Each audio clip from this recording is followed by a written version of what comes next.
Hi guys, today on ZugZug podcast we have a legendary guest, one of the best stylized artists in the world, Jasmin Habezai-Fekri. I've been following her arts from beginning of times. Hi Jasmin, how are you doing? Hi, Romance. Thank you for having me on the podcast and the kind words. I really appreciate it. Yay, cool. So maybe let's start with a small introduction about you, like what are you doing and so on. Sounds good. I'm Jasmine. On social media, I'm usually low poly curls or curls curly, and I'm currently a senior 3D environment artist working at Airship Syndicate. At Airship, I've been working on Wayfinder for the past 3 years, and Wayfinder is actually being released on the 21st of October. So depending That's on when the super podcast cool. comes out, you guys can buy it. Yeah. And before that, I was working on Palia with Airborne Studios, which is an outsourcing studio in Germany. And before that, I was just doing freelance on several like other projects like Slime Rancher, and did an internship at Square Enix in Montreal as well. That's That's me. huge. That's huge. Thank you. How did you get into game art? Like, how it started?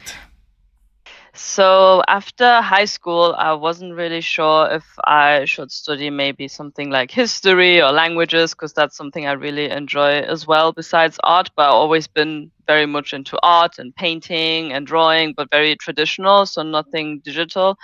And so first I wanted to go maybe into illustration or graphic design, but then I realized it's not really something I truly enjoy. But the only idea I had about maybe 3D was through animation, like Pixar or Disney. And so I kind of started researching a bit in that, and then I realized, oh wait, you can make 3D for video games too. And I've always played video games, but didn't really Yeah. think about who's And making even them. earn some money. Exactly, yeah, that's the thing. Like I always like played games as a child, like until that age I was getting into game art. But never really thought about that I could even work on games. I think many people have that. When I always talk to friends or like other colleagues, they had a similar path where it wasn't really on their radar that you could make game art. Yeah. In past that was a bit tricky, and it's like, Yeah, are you serious? You can like doing some kid stuff and earn money, you know? exactly. It's like quite funny Yeah.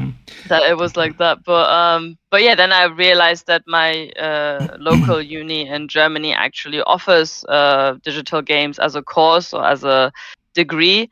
I started to, like, before even getting into uni, doing 3D, studying by myself, trying to build a portfolio that I could even study that that degree in the first place. That's how I kind of got into game Cool. art That's initially. cool. Okay. Have you studied at any art schools? As mentioned, I've been to the Cologne Game Lab. That's in Germany, in Cologne, the school I went to. And that was a 3-year course. 4 years actually, with including the internship and writing your thesis and making the final project. But my course was a bit more like generalized in that sense about game development. So we would make video games in like small teams where I was responsible for the art, and then somebody else for programming and design. And then you would have like little projects in between that you could kind of tailor to your interests in the game field. And I would always try Is it was already like stylized art? No, not all. So it's like back then they were very vague about it, what you could do if you want to. Like some people would do animation, some people would do concept art, some people would do 3D or like realistic 3D or stylized 3D in my case.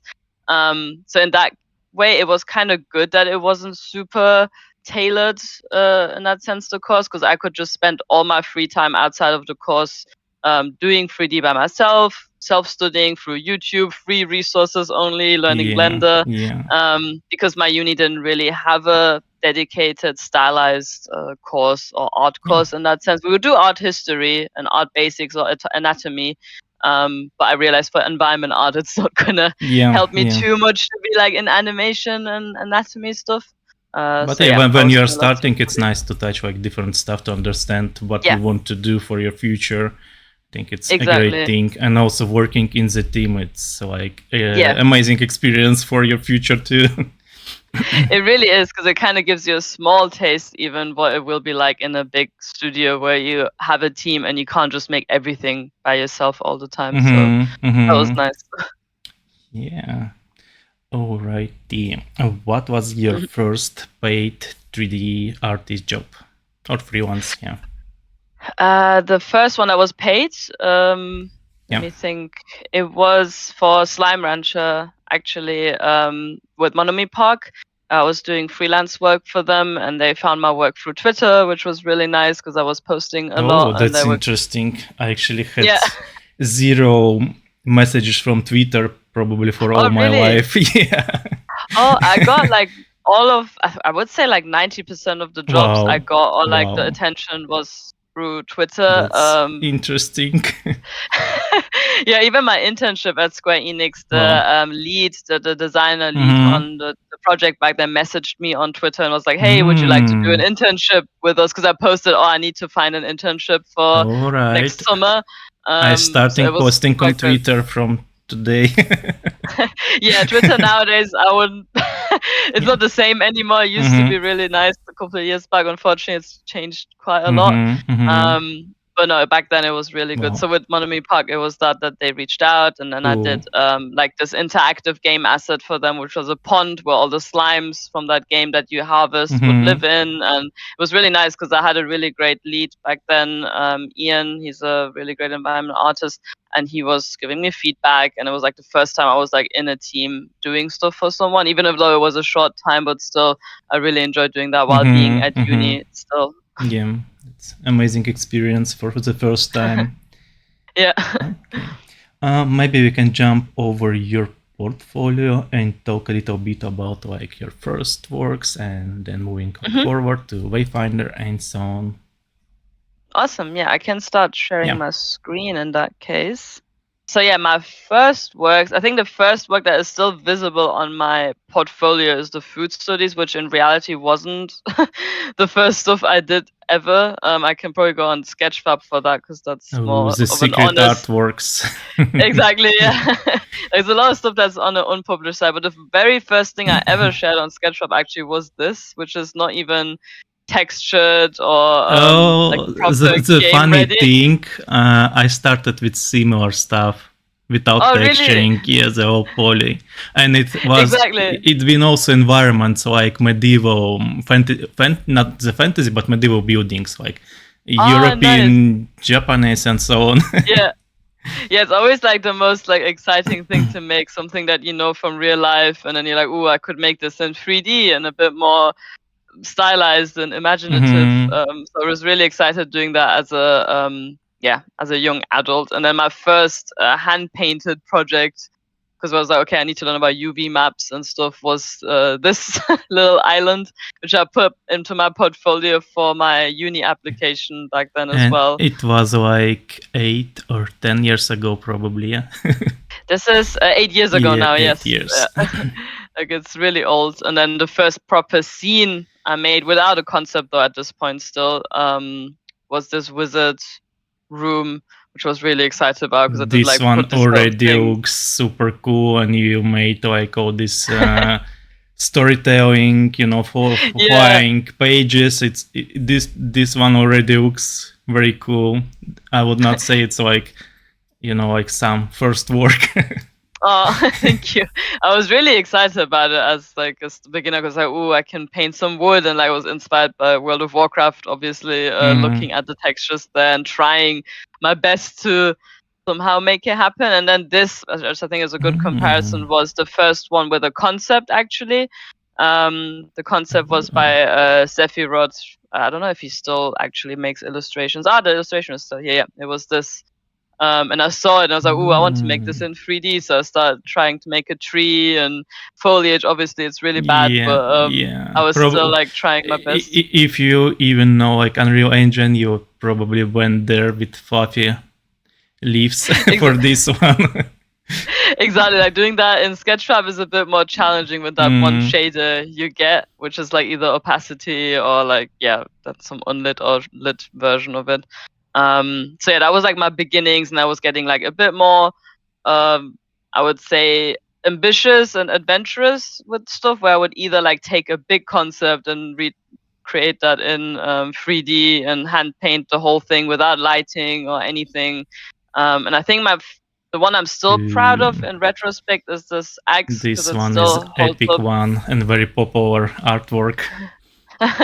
Thank you. Yeah, I really enjoyed making this because Maeve Broadman did the concept for this, and she is an amazing concept artist. And I really loved the way she was stylizing things, and I wanted to like make it a bit more detailed in terms of like the texturing, a bit more like World of Warcrafty, Riot-y style back then. So that still holds up well to this date, I think. Yeah, But then if you go, for and then sure. that one's still in my portfolio as well. But then after that followed a lot of like other hand painted projects, even one inspired by Airship Syndicate that's like more barrel chasers esque, which I really enjoyed making. And then they even saw it back then, which was nice, and I was really excited about that. So yeah, that was like the more old works that I did. Cool. I think I always use it your like leaf textures as example and reference for stuff I'm doing. They're so cool. Oh, that's an honor. Thank you. And the mushrooms, it's like, I think it's the best hand painted like mushrooms you can find in the network, even our days. Oh wow, thank you. Yeah. No, I really enjoyed making this mushroom. I remember just like having a really blocky version of this. And I was like, I just want to practice painting like a bit of a lit up mushroom. So I just went further and further with it, added more little small mushrooms and painted the floor, and was looking especially a lot of like League's way of painting grass and tried to somehow replicate that. And then it just turned into a whole mini diorama, which was fun. Turned out super great, and even our days it looks super professional, I would say. Oh, thank you. But yeah, and I think the last thing I really did proper hand painting on back then was like the Artstation challenge pieces, which I won in the prop category with, which was really nice because I didn't think you could even be in the top 3 with hand painted stuff, because it was mostly really cool PBR stuff or realistic. But I really enjoyed doing that. But then I think I was thinking, okay, I'm enjoying hand painting, but now I kind of want to push further and make more than just props. And then I think that's where then the rest of my stuff started coming up. And this one already like was ZBrush in this one, and then you started to use Unreal Engine, and then everything changed. Exactly, yeah, because with these I was like, oh, ZBrush is really helpful even for stylized and like hand painted stuff to get the base, because here I would just use a gradient map on top of all the baked maps that I had, but not use the normal map actually in the final model, which is quite different to my current approach. Like I always use normal maps. But back then it was just to get my hand painted base out of it, and then after that, as you said, even in these though I used actually Marmoset to render, and then I moved slowly to Unreal, and then obviously with Wayfinder and all the other projects that are game related. A huge difference Unreal. When you jump from Marmoset to Unreal Engine, just it really is. Okay, maybe before Wayfinder, I can ask some things about your portfolio works. Like, what was your favorite artwork that you made back in days, like 5 years, 8 years ago? Like, but only one. I think probably the landscape. I think it's 4 years ago. Yeah, I can go further back. Maybe then the marketplace. Probably. Oh, that's also 4 years. I was prepared for this one. I think then probably from the hand painted phase. Or Sketchfab. Some works from Sketchfab maybe. Yeah, I think probably the food studies, because I went really. I just had a lot of fun with it, with like looking at real life references of food and being like, okay, I'm gonna do a study, like a master study almost, of this photo or this like material, and then try to stylize it. And I feel like people really enjoyed seeing them back then too, because they're like, oh, it's so nice to see food like in like a stylized version. It's all just hand painted without any lighting. I was just going in and like painting it without any base or baking or whatever. Like I would just paint it fully. And same with the sushis and the croissant. I was actually really excited. Looks very unique and interesting. Like Not the usual hand painted style here. It's mixed with realistic stuff and stylized, and it's very interesting. Yeah, I really liked doing it because I wanted people to think it's a 2D illustration almost, and then be like excited that it's 3D this actually. Avocado, I see a smile there. Yeah, there's a little it's face. Smiling. Cool. It's a happy avocado. Cool. But yeah, those are, I think I really enjoyed in that time because I was just doing so many of them and sharing them, and people liked seeing them as well. Yeah, I think it's very unique artwork, and probably you'll not find something like that. It's only your style. Okay. Do you have any artwork that changed your life? Like, totally. I think it was these two because I made them at the same time, basically. Like, I started learning Unreal 4 with this piece. And then my goal was basically, because before when I was seeing stuff from Unreal, it was all like more towards realism or like more Fortnite-y style. And I wanted something that feels very much like a Ghibli movie or painting, even because I'm really inspired by traditional art and especially Ghibli in terms of like anime styles and how painterly everything feels, especially the foliage. So I was like, okay, can I achieve that in 3D as well and push like my agenda from before was like I want stuff to look 2D and like in an engine as well.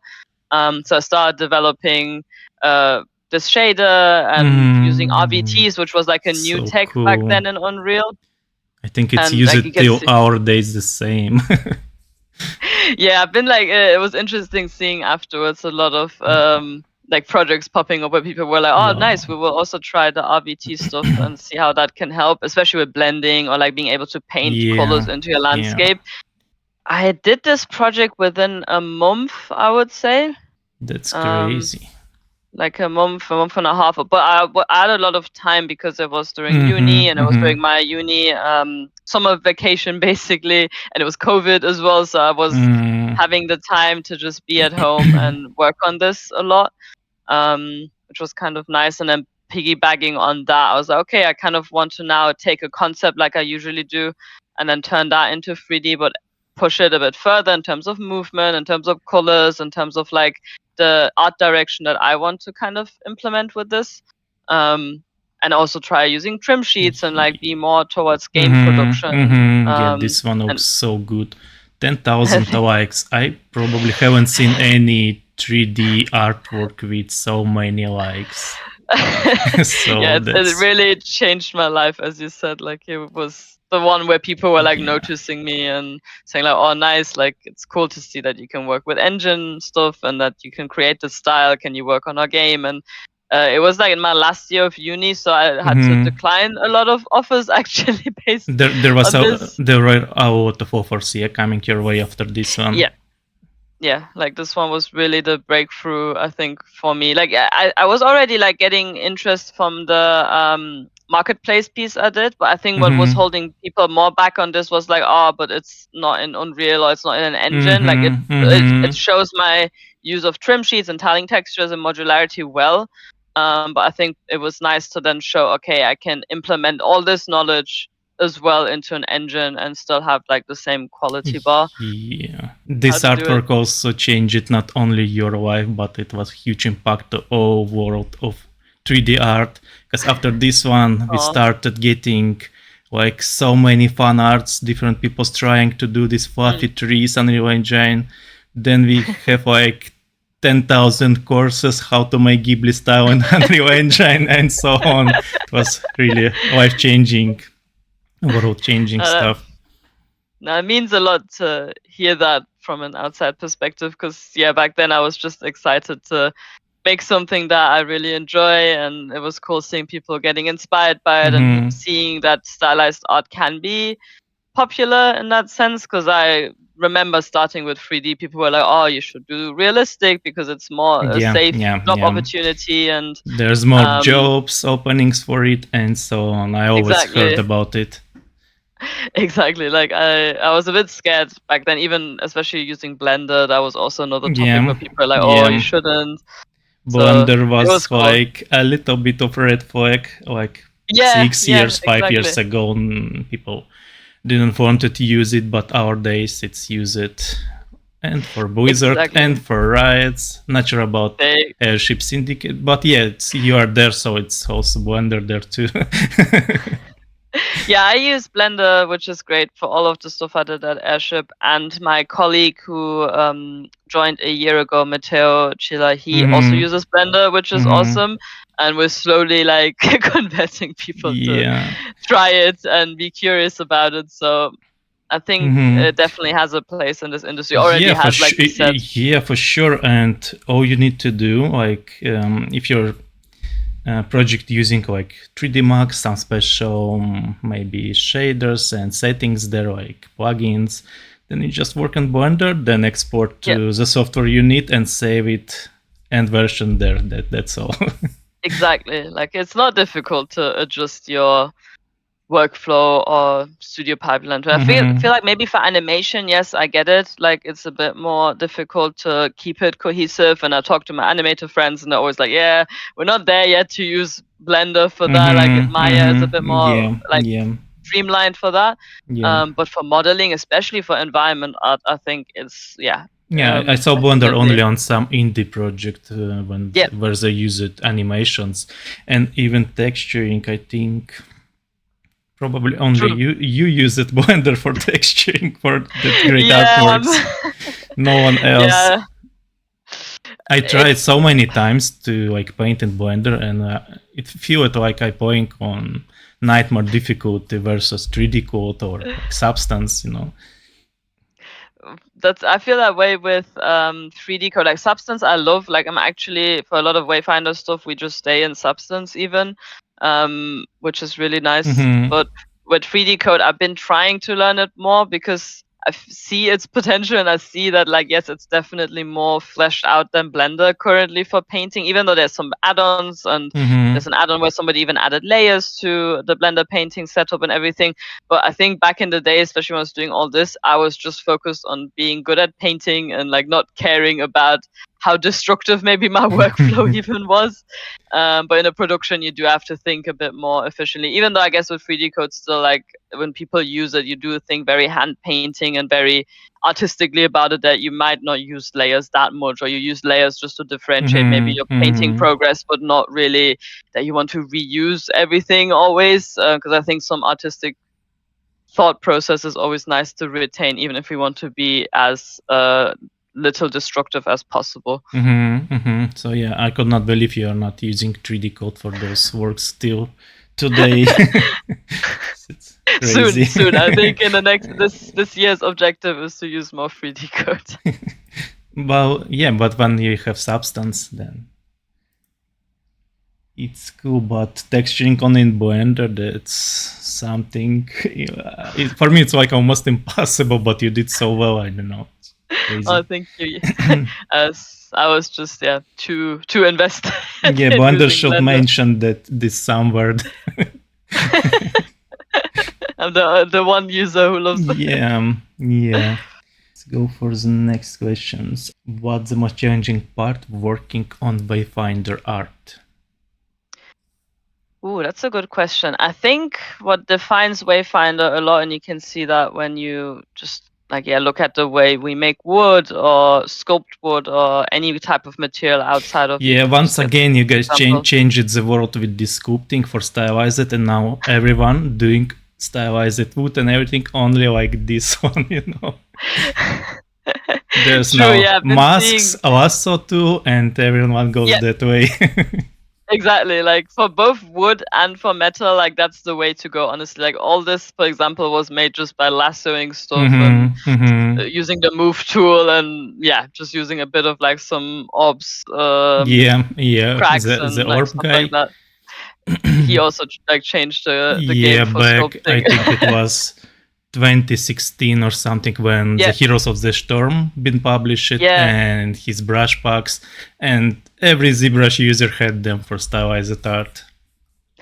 It's like still the best, like even for not the typical usage that it says it is, for like, for example, the orb cracks, I even use them in combination with the move tool or the lasso tool, where I would just like make the cracks brush super big and like just drop it like one time over the masked area, and it would just look like nice and chunky the times of damage you get or the dent. Our so team really also useful. use it always for sculpting or brushes, but our goal was like use them that way that you can't find that it's or brushes or stamps. Exactly. I think that's the beauty of it, to like use it in a quite subtle way, not too like on the nose, because I feel like especially with damage and stuff, it's good to like think about why there's a cut or maybe how it could have happened, and not just be like, oh, I need a couple of scratches, let's put me randomly everywhere. Like I always like to put them where like metals intersect with each other, or like might have like touched each other, and something has been like bolted onto something. Exactly. So that's always good to think of. But I think the most difficult part with Wayfinder is that it's not like typical stylization. Like we don't go for like super crazy shapes or like that everything is like super chunky. Like it's chunky on the right areas where you want like that edge definition, where you want that the material and the mesh itself are like readable and it's not like super noisy. But at the same time, it's grounded, I feel, and very mature in the stylization that we go for. Which is like not comparable with like Wayfinder or like Wayfinder with Fortnite or with World of Warcraft, where it's like also its own type of style. I feel like we go for like something that has like knuckling, but also straight like not straight edges. Like everything has to have like a bit of an edge or like graphic outline and silhouette to it as well, while not like going too crazy with it that it looks just broken, for example. Like it doesn't have to look fragile. So I think it's like a lot of stylistic choices that we have to make to make it all look cohesive and fitting to each other. Like when you compare this metal from this big furnace that my colleague Seth Baldwin made, for example, compared to the thing I made, they can live in the same realm together, and it's not too jarring in that sense, even though we all have like a bit of a different approach to sculpting maybe, or to treatment, but in the end it still all like fits together because we have the main principles in our head working on stuff, which can be a bit challenging, I feel, with stylization, to have like a baseline where everyone can be like, okay, that's the definition of this style, because stylized is such a huge range that you need to have a good art direction to lead that, and our art director Jesse Carpenter has been awesome at like making sure about that. You guys did amazing work, and now it's a standard for anyone who's targeting stylized art, stylized PBR. Everyone wants to go and do something like Wayfinder. That's really nice to see and hear. Like we always get excited when we see fan art and like share it among each other and be like it's really nice always to see people enjoying the art so much. Cool. Alrighty, and the next one,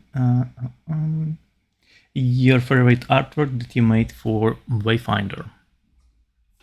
Oh, that's a good question. I think maybe the chest. I was just on it a second ago. Might sound a bit basic because it's just a chest, but it was the first chest I made for a video game in my life. That's impossible. It sounds impossible. I know, like that's why I was like so excited to get this task, because I was like, oh wow, I've never got to make a chest for a game. Like the next model will be like barrel probably. Well, I think so. Like I also never made a barrel for a game, so that's another one I have to catch up on. So that was really exciting because like if I scroll down on the post, you'll see that all my other colleagues they also made chests, and we all made them at the same time, which was really fun because they're so different, but the same style and looks just epic. Just every chest. I think that just like showcased really well how like everyone on our team is like so skilled and so great at like keeping the style cohesive while adding their own little touches and like love to it. Like how, like for example, my metal treatment is different to my colleagues Eleanor's metal treatment, to have like still that they can live in the same realm, but you can tell that they're different types of gold, which is really cool. Yeah, and it seems like they're from different environments. Like the one is more like tribal, then more like some sci-fi and different mixes, but every chest looks very cool and it's the same style. And that's like really fun to do, I feel like, in a team, to have like your own task, but you still come together to make it feel cohesive and like a whole thing. And then beyond that, we had someone who did the animation for it, and then someone who did the VFX for it, and then a tech art person who like implemented it. So it was really fun to work with everyone together on this to make it like come to life at the end and see how it can look like when the whole team comes together. And players also happy to get some epic loot from it, for sure. Exactly, that was the nice thing, because this chest drops some really rare, cool stuff after a boss fight, which is nice. And I always enjoy when I play test a game or like even play it. I'm like, oh, nice, there's a boss fight, and then my chest spawns. Super cool. Another one about Wayfinder. What skills are most important to work on Wayfinder as 3D artist, 3D environment artist?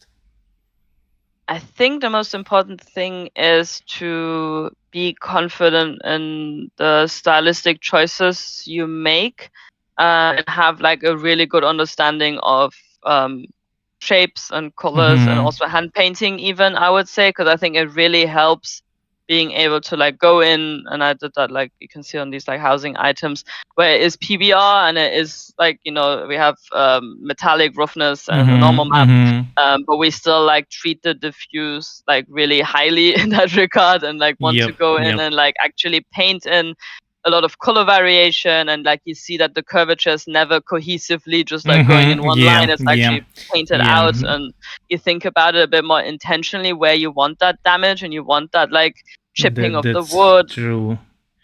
And you even like decrease it opacity of the curvature everywhere. There's no straight lines, and everything looks super cool. And the baked details are hidden, more artistic things painted. Exactly. So it's like important that you have that knowledge of how can I utilize my sculpt in a way that it enhances the texture, and like you have to also like bring in like a lot of like good sculpting skills for that, I think, to like have a tight sculpt that can carry the texture really well. So it's a lot of skills that go hand in hand in that regard, and that's why I really enjoy the asset creation process, because it's so reliant on that each step is like considered well. That at the same time you have to obviously keep it performant as well, because like with this highly like high fidelity type of stylized style, you can tend to get like a bit carried away in details also, like with the mesh and stuff. But it was nice to like keep it challenging in that way, to be like, okay, it still has to be performant, it still has to look pretty, it still has to have color variation and detail. It doesn't feel like a low poly object. It's funny, I had people ask even like, how high poly are your meshes like for this? Like they look so detailed, and it's like, they're like in the normal range, I would say. Like they're not crazy detailed. I always think that it's like probably most of the work for that kind of style would be like sculpting. What do you say? I agree. Like I think the sculpting aspect for like all of these assets, from like going from, I don't know, even making a tileable texture for this, or making the sculpt for this tile. Like I remember this taking quite a while to sculpt up, even though I was trying to be very efficient with like reusing a lot of the parts in this. Like when I made the final mesh for this, like all these like things are not unique. Like I have one of them, and you know, one of the screws that I reuse everywhere. It still takes the longest, I think, the sculpting path. But I do think it's the most important. Like I said, like it carries your texture and actually makes it interesting and makes your model also interesting. Because at my blockouts, I unfortunately don't have many of the blockouts as a screenshot here. But the blockout phase for these assets is, for me personally, like always quite basic. And then I have like the main bevel on them, like also set up, so you have a nice bevel on everything already by default. And also the actual like angularity a bit of the cylindrical shapes, for example, here, as you can see, it's not always a perfect round circle. But then in ZBrush, I do love to go in and just like ignore the blockout I had and go a bit more stylized with it, like add more faceting on it, add a bit more wonkiness to it, maybe even inflate the mesh a bit to like have the edges a bit thicker, so the bake turns out nicer.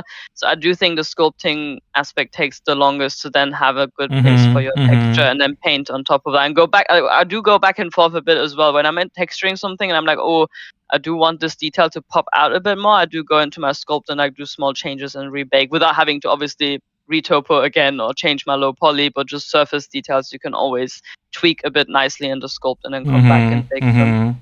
Yeah, it could look like not a huge proof, but there was a lot of work on it and so much sculpted.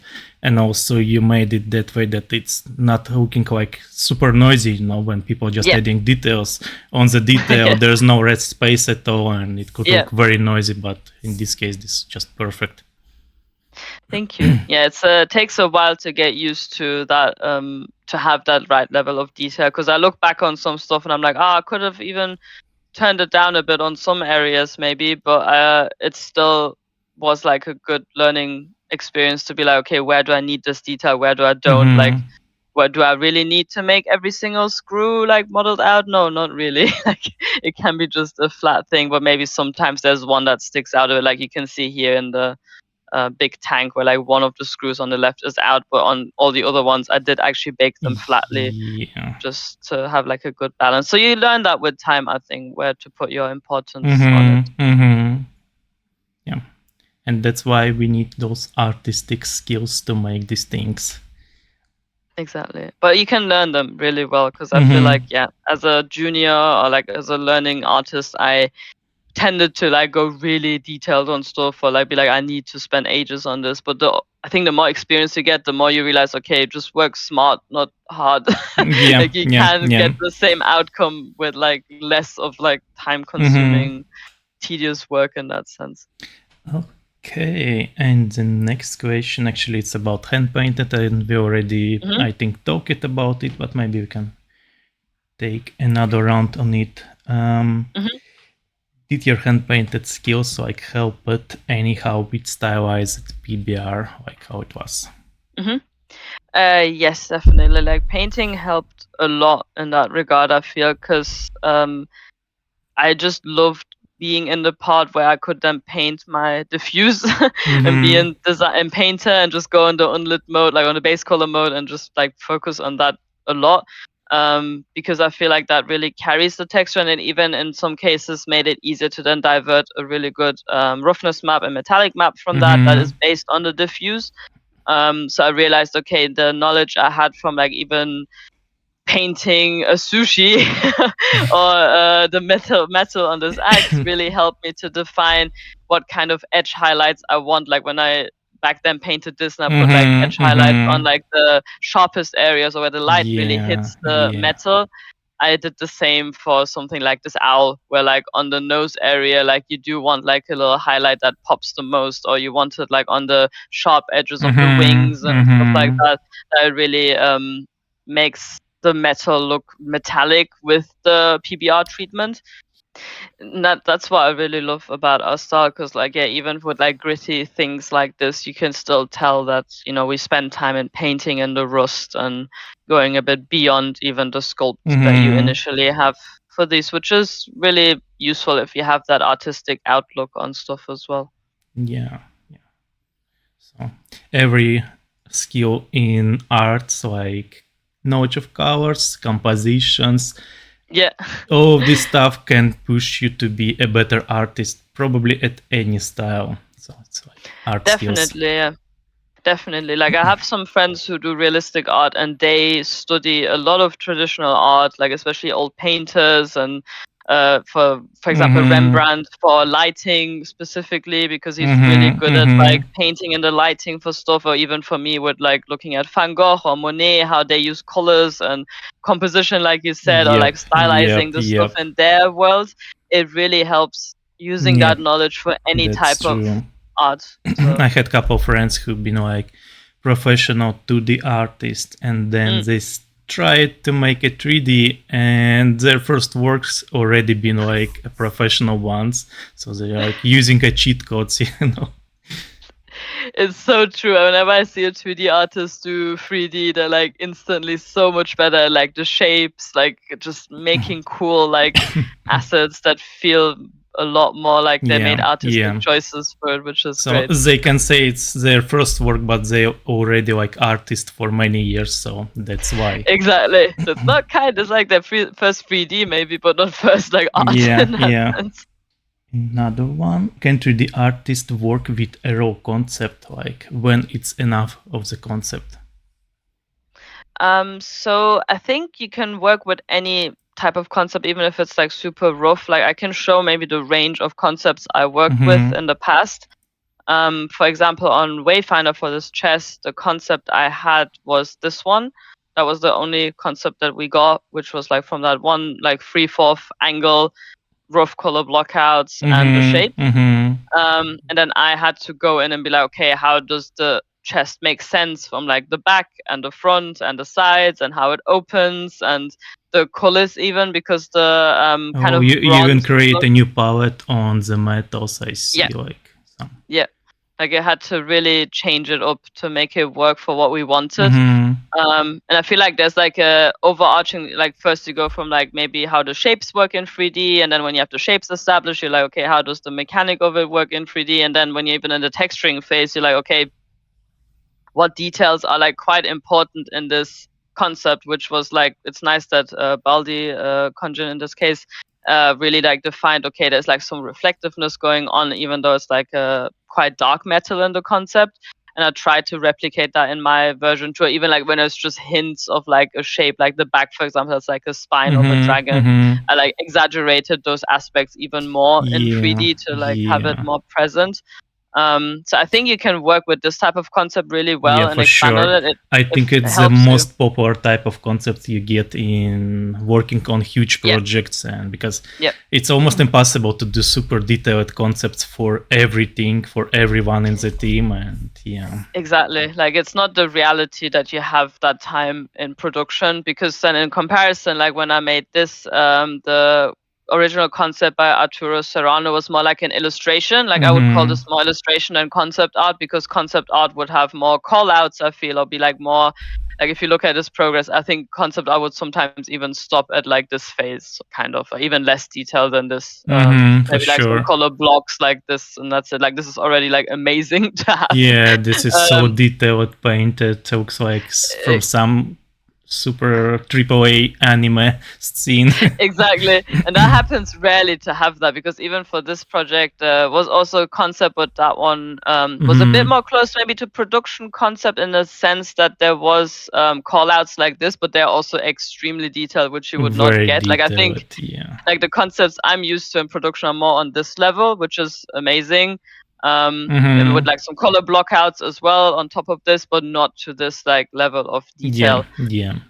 So I think people have to get used to that when they get into a studio, that it's never going to be the same level of concept art that you maybe have been used to using in your own personal projects that obviously are much more fleshed out. I think this is a good example. Like I usually get also stuff that's a bit more similar to this, where you get like a whole place and then you have to dissect it yourself a bit to then make sense of it. So I think it's good to practice a bit how to expand on concepts and how to make them even more interesting or cool, or like define the materials and like the nooks and crannies of it, and like think further ahead of it, because that really helps with being a 3D artist, and especially environment artist, to have a bit of design knowledge as well, what's appealing and what's not. Just make it better, and the same like you're doing for your project, same style and everything, and don't waste too much of concept artist time.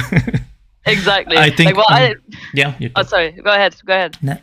Okay. I think only the character artist are blessed with super detailed concepts for like main characters and so on. True, like I think a lot of the concepting time does go to character art, because it makes sense, especially in games that are character driven. I think the attention should go to that. But for concept art, like my experience always has been, you get mood paintings, you get like call outs for areas with like block out colors. Then what's great, if you like make something in 3D, like I did that a lot with the owl, even because I had like a sketch of it from my concept artist, and then I send it to in this case Baldi again. Like I send it to him. We'd be like, hey, can you give me a paint over? Like I'm struggling a bit with the shapes of this owl from like all angles, because it's very flowy and very organic. And then he did like some really great paint overs on top of my sculpts. And I think it's great to work in that way, that if there is maybe not initially like loads of call outs, don't be scared to like ask for like a nice quick paint over, because for concept artists that stuff is quite accessible to do, especially with production. That's a great mention about overpaint, because even on the final concept stage, if it's super polished, but then you turn it to 3D, there could be some new things that could not be seen in 2D, and you need to do adjustments, better like forms and so on. So overpaints must have things sometime. Definitely, yeah. So it's nice to be in communication always with your team and let them help you. Cool. Okay, the next one. How long did it take you to get into AAA games industry? Probably after the Unreal Engine scene with the house, yeah. Exactly, yeah. Because before that, I was still doing my freelance for like smaller projects, like I said, and then also did my internship at Square Enix. And then when I got out of that internship and was still finishing school, I did the Birdhouse. And then after the Birdhouse, I was getting the offers in. Like I remember I talked back then even to Riot and Blizzard and Epic for different places. But you waited for Airship, yeah. Exactly, yeah. Like I was like, I'll see like what comes up. And then I remember I graduated, and then I had interviews with Airship and with Guerrilla Games. And then I was kind of in between them, and then I was like, okay, I'll go for Airship because Airship is really my dream studio. Like I didn't think I have a dream studio, but with Airship it was really like, I know I do have this connection, even that I got inspired by them so early on in my path to becoming a 3D artist. It was just like a dream to be able to combine hand painting and my newfound love for PBR. That's why I like decided to go for Airship. But yeah, I got offers from like several AAA studios before that. Wow, and that's like around, crazy. I would say, crazy that the, you haven't accepted like Riot or Blizzard. It sounds very impossible for me. I would go all in. Yeah, it was tough. Like throughout the years, I was thinking about it, but I think my main problem in that case was that I really wanted to stay in Europe. And Airship was very accommodating to that, which was awesome because I was able to work from home and be with a really awesome studio at the same time. Yeah. The next question is very interesting. Your suggestions for best and most productive art learnings, like how you do it. I think my favorite way to learn always something is like I watch a tutorial, but I'm not gonna remake like what's in the tutorial, whatever. I'm gonna take those skills and apply them onto like something completely different that I want to make. And that was the way I learned like basically all of my skills, to be honest. Like same with Unreal and like ZBrush and everything. I've been doing the same way almost always. I'm watching tutorial. Right. It could be like that. I remember some dungeon PBR tutorial, then another ones, but I've been doing different scenes after it and using those skills from the tutorial. Exactly, I don't know why I choose it this way. I just wanted to do like that. But I think it's a really good way to like manifest that knowledge that you gained from the tutorial, because just remaking the same thing feels a bit easy almost in that way and too safe. But if you like make it like actually have to apply the knowledge in like a real life experience, let's say, the knowledge actually is applied in a way where you can see, okay, what did I understand from this tutorial? What did I maybe not understand? What did it cover? What other new questions came up throughout making it? And I would like really keep track of those questions, even or findings, like through Miro, for example, and be like, okay, I want to learn this for this project, so I'm gonna have to do these tutorials. And if I did those tutorials and they didn't answer all those questions, I need to research more into this field. So like really build up a whole learning experience with each project that you make.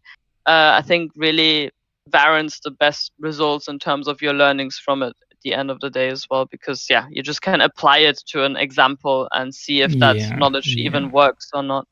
Yeah, and I think if you're having fun doing all of this, you'll do all the researches needed, you just spend a ton of time on it from morning till night and so on. Exactly. It'll be motivating to do that. Okay, and the next one is about motivation. So it's like motivation and inspiration versus constancy and discipline. What works better for you?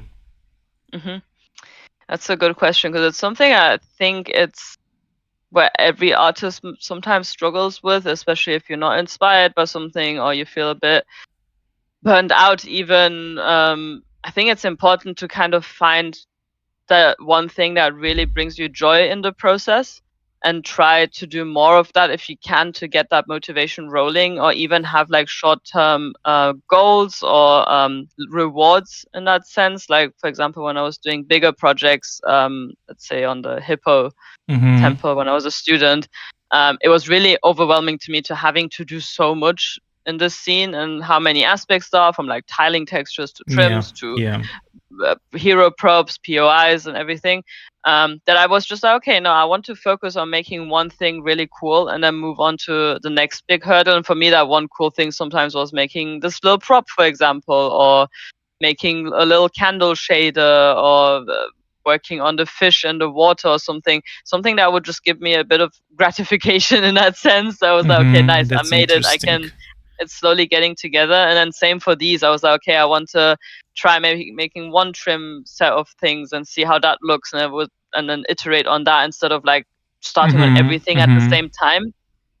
And I think it helps to have those little boosts of like motivation, be like, oh nice, I made it, and like have little success stories for yourself. And even if they seem small on a big scale, I think it helps to like keep that motivation momentum up, and keep yourself also a bit like positive in the process of making these things. So not everything's gonna work out. It's gonna be a difficult process to get through everything, but try to make it as rewarding as possible for yourself to have these little wins.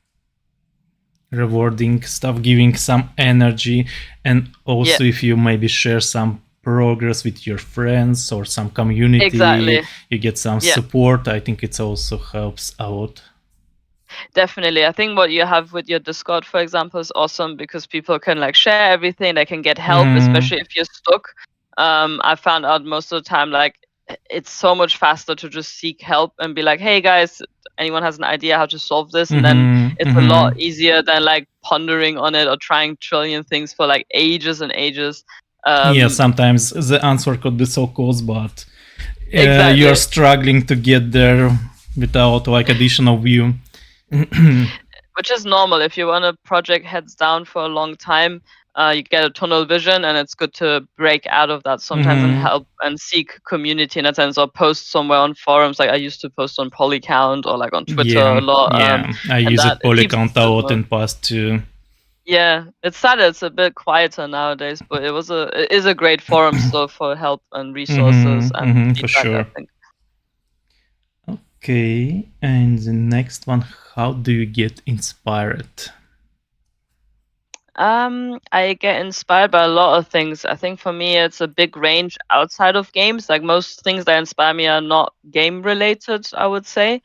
For example, I love, I mentioned that already probably, but I love anime and mangas.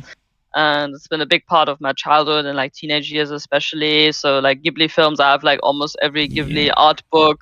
I went to Japan this year and bought even more. I want to visit Japan someday too. I also went into anime, but not so time ago, like 3 or 4 years, and I read my first manga 1 month ago, I think. Nice. Oh, awesome. Which manga was it? It was Sword and Wand, some battle anime stuff. That one. It's a very interesting one. Cool. That's awesome. Yeah, because like the actual artistic skill that goes especially into Ghibli movies is so amazing and so close to like what is like a lot of traditional art knowledge that is in there, how they achieved those things, which is purely through painting and gathering a lot of references. And like when I went to the Ghibli museum, actually they had a lot of books only about the photography they took on their trips to Europe, especially for references. And that really inspired me too, because I love taking pictures and do photography in my free time as well. And that actually inspires my own art as well when I see like really cool materials or like buildings or plants. And it was nice seeing that like that is their main source of inspiration as well, like just real life stuff that is really fitting to the art direction they're doing and different cultures. So that's like something I really love doing as well. Or going to museums, like fine art museums, especially for Renaissance paintings or for Impressionist painters as well, like Van Gogh, for example. but also just like watching movies and, as I said, like consuming art that is not just video games. I think helps a lot, and you can see it in the artwork from people too that have a broader spectrum of references to go after. It sounds always very cliche and basic, but I think it is important to emphasize. Yeah, movies also sometimes work, and it's very randomly for me. Like I watch it Dune 2, and after I went home, I just instantly started making fan art till I have that's awesome. Inspiration hit hard. There you go. Like, yeah, it's like if something is just so well made, like it really inspires you to go fully into it and make something based on it. Like I remember making just like Nightmare Before Christmas mini fan art because I love Nightmare Before Christmas, and the stop motion just techniques in general like really fascinate me, and I just wanted to make something in 3D based on that. So I think you can always like be inspired and put that into your art in either way. Like it's always fun and also cool to have those different sorts on the games too, though, because I do like to keep up to date how other developers do stuff in video games and play their games and see how they like, especially in stylized ways, like elevator, but also in storytelling stuff, because the video games I enjoy in my free time are not super stylized always, but it's just inspiring to see how you can push the genre and the media even further. That's cool.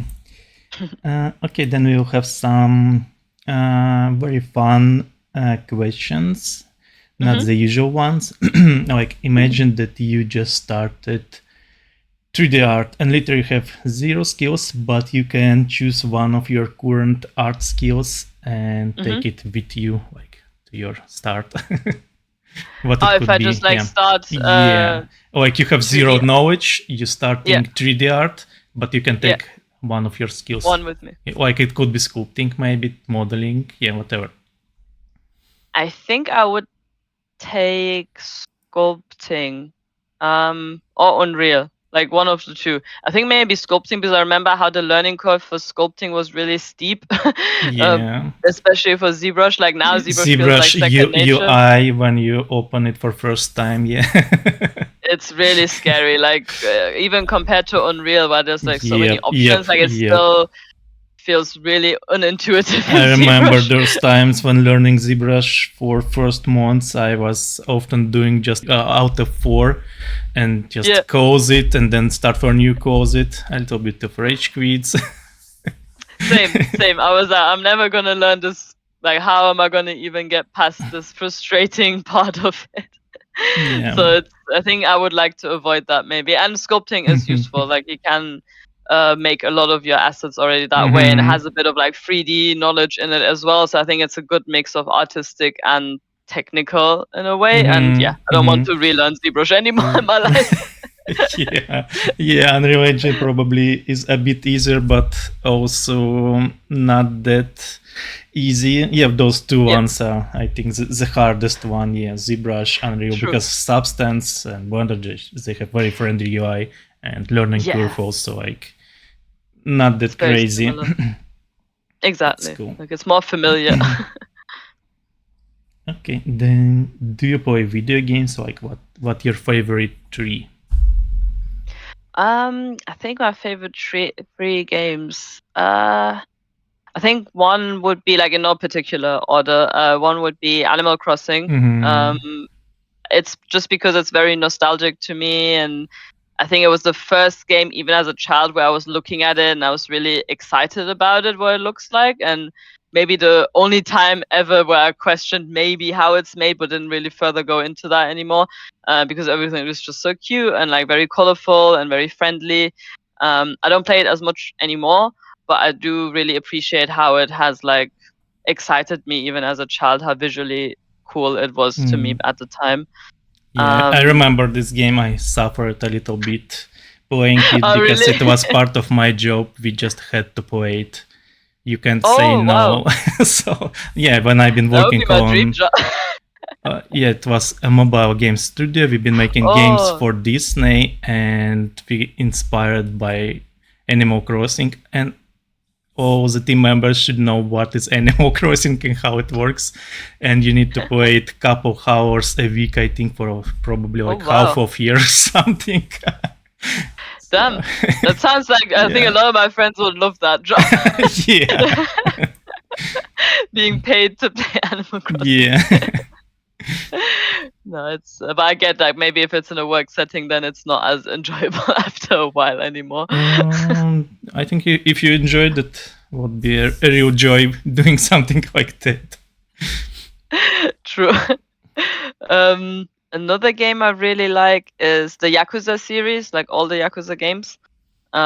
Just because it's just super funny, dramatic, entertaining. It's set in Japan and Tokyo specifically in some of them, where it's like almost 1-to-1 scale of like the Kabukicho, which is the one of the central areas in Tokyo. And when I went to Japan this year, actually, I went to that area because I want to see it in cool. real life, and it was That's very almost cool. the same. Like it was really exciting to have that moment, and that's why I love video games because they really can teleport you to different worlds, even existing worlds. And then when you see them, it's like, wow, it's so cool. I kind of know this place, but kind of not, which is really nice. And then the third video game I really love, that's a tough one. That's more maybe a recent one, but I've recently been enjoying Baldur's Gate a lot. I love Baldur's Gate. Yeah, that's amazing game. I'm not a fan of like more this realistic PBR stuff, but the game is so good. And I never played D&D kind of stuff before, but this game is just, I know it's just really, really like super top amazing. The best one in the world, one of the best ones. They made it so good. The story, the talks, everything is just perfect playing. It really is. Like it has everything. No wonder it got Game of the Year award and like all the super deserved. Yeah, it really is. Like the team is amazing and the game is as well. Like I always think about it and it always feels almost as if I watched a movie or watched a series, and I really like when games have that feel to them, that it's so immersive and so like narrative driven, but also that you have like agency, that it stays in your mind. So and when you can get new players to your universe, it's like a huge win. It means that you made something special, because I never played that kind of not only the style but also the gameplay. I like it's like by turns, and I never played something like this. Everything is new, but I enjoyed it so much. The same. Like I always was interested in D&D, but I never played any D&D or watched much content about it. And then playing the game, I was like, oh wow, now I really want a D&D campaign. Yeah, it actually was really my entering curve to learn about D&D. I started research on YouTube what is D&D, how they play it, and learned some lore of D&D and so on. It was wow. So yeah, Baldur's Gate 3 did it great that I wanted to know more about this world, about everything. They really did. Like they did an amazing job at it. It's so good. I can't wait if they make more games. But even though with that game you can replay it so many times and it still feels fresh and new and innovative. It's great. That's true. Very interesting question. If you bought 1,000 bitcoins back in the day when it was like a couple bucks, would you still making art in these days? Yes. Like obviously in an ideal world it would be cool if you just can make art for yourself all the time and and make do some projects with cool studios on the side. But I really love my job and I really love 3D and making art, and even having it as a job feels really fortunate. I feel really lucky that we can work in this field. So I would definitely still be a 3D artist. I think it's not about money. No. It's cool that we can it's cool that we can make money with art, which is rare. I feel everyone's always really surprised that there is a good, and well, I don't know, depends. Right now the game industry is a bit difficult, I would say, to say the least, but that you can make money from 3D is really amazing, and it being a fun job as well and being so rewarding to work on a video game, I think is awesome. So I wouldn't sell it for any money in the world. Yeah, that's true. I would also, if I had a lot of money, I would never stop making art. I probably would Awesome. just doing some maybe own game or something with, Yeah, with exactly. making arts, not only like being a CAO guy, but yeah, I just can't without art. Can't live without Same. it. Yeah. Like just make a video game with your friends or something. That'd be cool. Yeah. Then we will have a small mini game, like Nice. probably you have seen on Instagram Reels, like choosing from 2 till we got the winner. But yeah, so let's Sounds start. good. It's like Maya or 3D Max. Maya. Maya or Cinema 4D. Maya. Maya or Substance Designer. Designer. Substance Designer or 3D Code. Designer. Designer or Painter. Painter. Substance Painter or Blender. Blender. Blender or Unity 3D. Blender. Blender or ZBrush. Blender. Blender or Unreal Engine. It's gonna be tough. I have to tough because I love it. Unreal. Probably Unreal. That hurts, but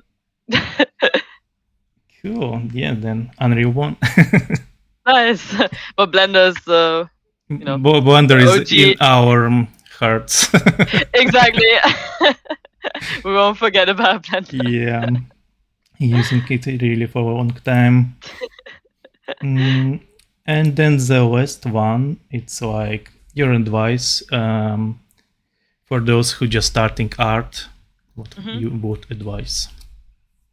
I would say be patient with yourself. Don't feel bad if your first artwork is not what you had in mind, or that quality bar that you see like around you. Maybe like you're learning, and that's the most important thing. And 3D takes a long time, and I think it's a really amazing and difficult craft to master, actually. So be patient and be kind to yourself.